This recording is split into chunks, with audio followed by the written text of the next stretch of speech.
The Uganda-Somalia Joint Permanent Commission ministerial session has featured the signing of the Memoranda of Understanding on Security, Immigration and Education. The MOUs were signed by the respective line ministers from both countries. Saying there is a free movement of labor, free movement of students, and we have agreed to treat all the East African community students the same way when it comes to fees. We have even communicated to the tertiary higher education institutions where many of the Somalis fall. So we shall use this MOU to enforce what was agreed upon in the past for the East African community now that Somalia is part of the community.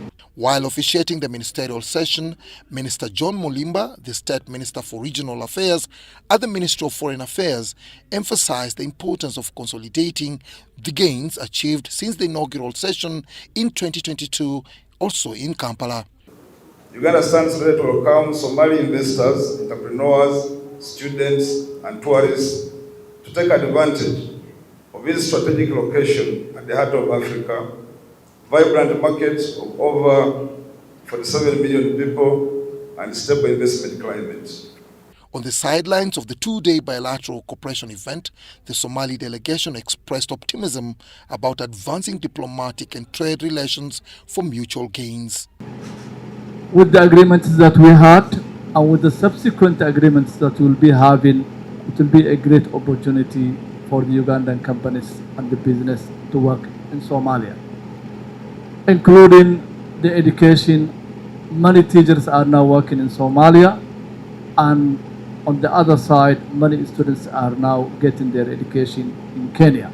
For Ugandan exporters to Somalia, I think the first incentive or the biggest motivator is that Somalia has now joined the EAC.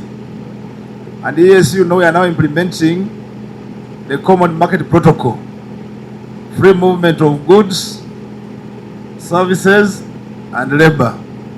So that's the first incentive, very huge one. It comes along with a very huge demand in terms of market. Meanwhile, Uganda has flagged off its first consignment of ready-to-drink coffee to Mogadishu, a milestone aimed at expanding the market for Uganda's coffee in the Horn of Africa. His Excellency Hassan Sheikh and His Excellency Yoweri Kaguta Museveni, they have made the best conducive environment for both exporters from Uganda and those from Somalia to coexist and survive in either country. Sigoa for UBC.